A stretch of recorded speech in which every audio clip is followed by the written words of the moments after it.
Hi, this is Meteorologist Steve Pellettiere, and I am the Weatherman. Thanks for checking in to the weathermanpod.com on your Tuesday, 9th day of the 9th month of 2025. And, well, we've got some great weather across the Northeast. Seeing a little bit of cloud cover along the eastern seaboard. That frontal system that's stationary from about coastal or southern coastal Texas, Brownsville, Corpus Christi area, extend just to the south of New Orleans and just over our central and northern portions of the Florida Peninsula. It's then offshore, almost stationary.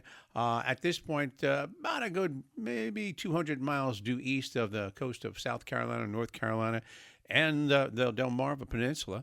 However, it's going to be a little area of low pressure forming along that frontal system that may send a little bit of an east wind into the mid-Atlantic states, possibly bringing in some drizzle or some showers, especially in coastal areas.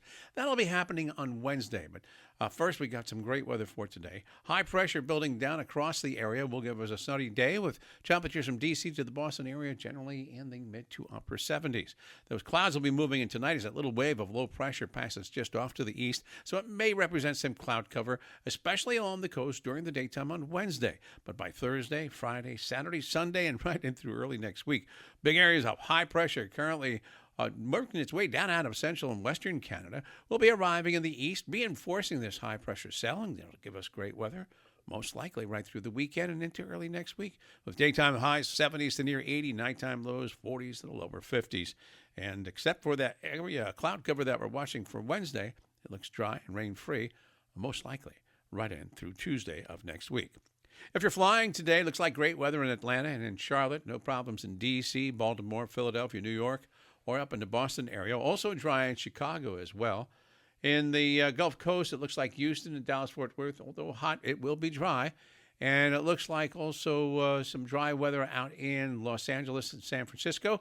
San Francisco is going to get into some rainy weather later in the afternoon and evening. It looks like some rain in Portland and Seattle as well. So it could cause a few delays into those areas if you're flying to Northern California and the Pacific Northwest.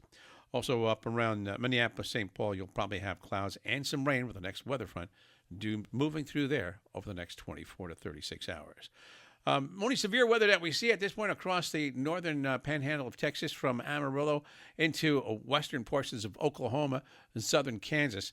And that's associated with an area of low pressure working its way out of the Rockies. But it looks like, for the most part, the nation is going to have generally good weather, except for more rain and showers, central and South Florida. That's where the problems will be. From West Palm down to Fort Lauderdale, Miami, and the Keys, even at Fort Myers, there will be afternoon and evening thunderstorms that could cause some isolated delays in those places.